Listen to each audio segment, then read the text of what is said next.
place for family fun and relax. My name is Karen Afton, and I will help you to start your career easy. Now, I'll tell you all important information that we have to tell to all new employees of this place. Pizzeria Freddy's Family Diner, first known as Bubba's Diner, currently belongs to Fazbear Entertainment, the company that already has not just one pizzeria in our country. In the past, this pizzeria completely belonged to Mr. Henry, the man who designed displays and the mascots. Before Fazbear Entertainment bought this place, the mascots were the Brown Bear, Bubba, and the Bean Big, Pork Patch, and the pizzeria was named in their honor. Shortly after Fazbear Entertainment bought the pizzeria, the previous animatronics were sold to another little company, and they changed and renovated this place. New animatronics have been added here. Freddy, the Golden Bear singer, and his best friend, Spring Bonnie, the guitarist, who were designed by Mr. Harry and Mr. Upton. These models have acquired new functions, such as turning and walking towards the sound they hear, and the function of the suit. Now, inside the mascot can stay a person, which facilitates exploitation. But I warn you, these models are still prototypes, and they can be dangerous. I think you are already aware of the incident occurred to two employees because of the costumes, and now they're both in a hospital bed.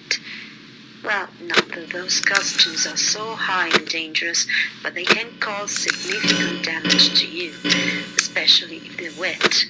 It can be a big risk that the spring locks can break. After the incident, the pizzeria was closed for a short repair. We have replaced the classic models with new and safer models. They are not very different from the precedent costumes. Those classics have been put in the secure room, which you do not need to know right now. Our old night guard, Frank, has disappeared without a trace. Honestly, we do not know where he is. Recently, he stayed in the animatronics vault in the night and got into his office trying to attack him. We do not know exactly what causes them to walk in the night, but after renovation we built the mechanical doors, so in case the animatronics will try to get into your office, you have the possibility to stop them. But even now there are some problems with the heat generator for the mechanical doors, and eventually the generator will go off and you will stay in the dark until 6 a.m. We have inserted a sensor in the monitor. You can see how much you are heating up the generator. If the icon starts blinking, it means that the generator will switch off momentarily. So we advise you to use the doors only when it is extremely necessary. Well, I would say it's all. I think you'll be able to spend this night without problems. In case of success, I will call you tomorrow and continue to help you build your career for becoming an employee of Fazbear Entertainment. Good night. I hope to see you tomorrow on the spot.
Hello. My name is Eddie Lynn. I'm a voice actress from a game developing team called the Madman Studios.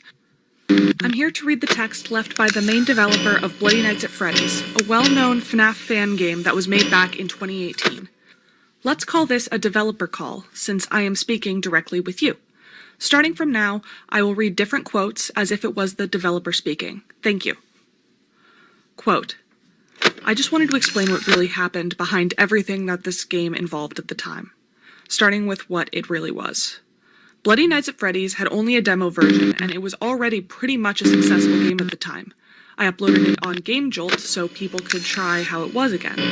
Then this, what you are playing right now, is a newer, playable demo version that should have been released long ago, but the team broke up.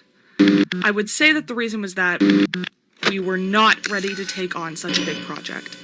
We weren't good enough to build it well. We had many ideas, but the main thing was to try to make something like a canon fan game.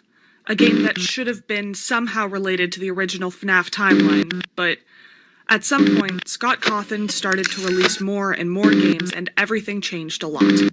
We were starting to decide to remake some of the things, or even the whole game.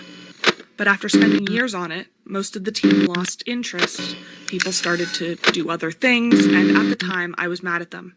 And now, I want to apologize.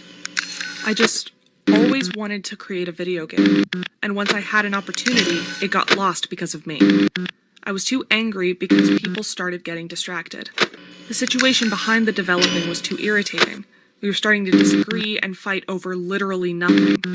We were losing time, and everyone was under a lot of pressure. And in the end, we left it. Everyone had to quit and start something on their own, something different. I was too upset, but the saddest thing was that I had to say to all the people who were waiting for the game that we canceled the production. It was a really rough time, and I still think that it was all my fault. I'm sorry for what happened. The game, as it was, had real potential. We even had some YouTubers as voice actors, like Vapor the Gamer, which I think you already heard at the start of this demo. Yes, he was voicing the TV ad, and personally, I think it was really great. Then we had Zalzar, who had to voice Fredbear 2.0, and I don't remember, but I think I had some recorded lines from him, but I think they're lost now. We had other voice actors for other robots, but as it happened, we couldn't build the game, and we failed. After this disaster, I wanted to release at least something, but it never happened. I personally can't code, and the game was too broken. Now, we fixed what we could to make it a playable and beatable game. The main coding problem was AI, specifically one, Spring Bonnie 2.0, which had a randomization function. Basically, he should run in one of the halls, just like Foxy from FNAF 1, but with a little bit more randomization. The robot chose one of the two halls, and the player could have predicted which by looking at the mini Spring Bonnie figure on the table. The figure looked at the door where Spring Bonnie 2.0 should have ran towards you, and you should have had to close the door when you were watching the animatronic run on one of the video cameras. Ugh, it was hell. We tried many times to make it work, but we always failed. Then, besides that, we had 2 new other characters.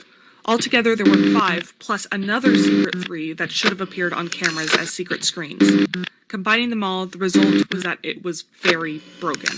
It was completely my fault. I think because I was the one who designed the paths and the whole place. It just wasn't possible to make them work correctly. Now, I just realize how stupid I was at the time.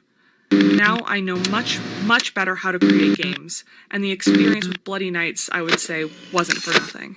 I learned a lot, and now I know how to prevent the same mistakes from happening. Other than that, I know how wrong the game was because it wasn't following the formula of a good, scary FNAF game. And if I would ever get a new opportunity to make a new one, it would be much better. I mean, as my project. I never was thinking to make a competition game between fan-mades. But all I wanted was to create something great and maybe unique. It didn't work out so great, I know. But watching people play it and read their comments was amazing. I want to say thanks to all the people who have supported us all this time. It was really kind of you. End quote. And the next night there will be another call that I will read. Thanks for listening. See you later.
Hello, hello! It's Eddie Lynn. I am here to continue to read the text that the main developer has left for you. Quote, "How are you? I hope you're well. I won't talk so much today, just wanted to say a few other things about the game and what the Director's Cut folder contains. Do you remember the phone girl from the first night? It was a really nice idea to involve a female touch on calls, and I'm glad we did. Besides, as far as I remember, we were the first to have a female voice on calls. You know who it was? In real life, it was my best friend's mother, who also helped with the text, because my English is pretty terrible. Then what about the plot of the game? The woman in the phone calls should have been William Afton's wife, who worked here for some reason. And the game should have talked about some nights before the famous party of the FNAF 4 minigame. Because if you look closely, it's the exact same place, especially at the entrance. Yeah, the whole concept was pretty good, but it was never fully realized. Also, yes, what about the generator heating? After the first demo, which had limited electricity just like FNAF 1, I was thinking that it wasn't that good, wasn't that original, and people weren't able to watch the cameras for long periods of time. Now, in this demo, you can do it as long as you wish. The generator is affected only by using lights and the doors. And I think it was a great idea, and it could have worked if not for the AI problems. I hope you're still keeping it watching the robots, because this night, they are way more active than the previous one. Oh yeah, now I think you've noticed Spring Bonnie 2.0 in the parts and services room. Yeah, that yellow bastard had to leave that place and run towards you. Don't worry, he isn't active now. At least I think. Once you're done with this night, visit the extras in the main menu. There's a cute minigame that was one of my greatest ideas. I think you'll like it. But don't expect to beat it too easily. Even I can't do that. Also, thanks to our coder and 8-bit artist for making it. I really still love how it looks today. Then, in extras, there will be jump scares and some other good content that you'll find interesting. You can also check the other content in the folder.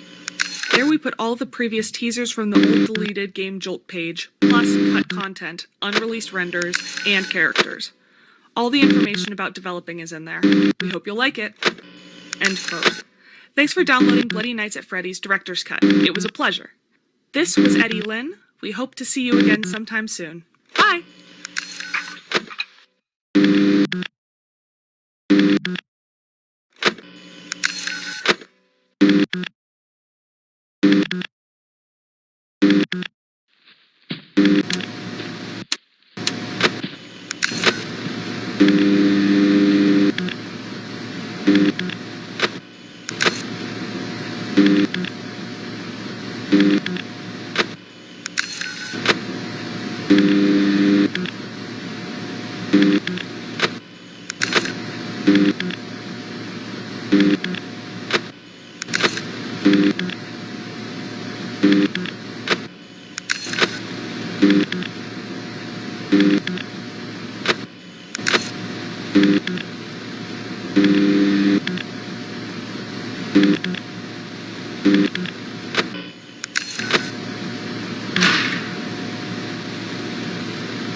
you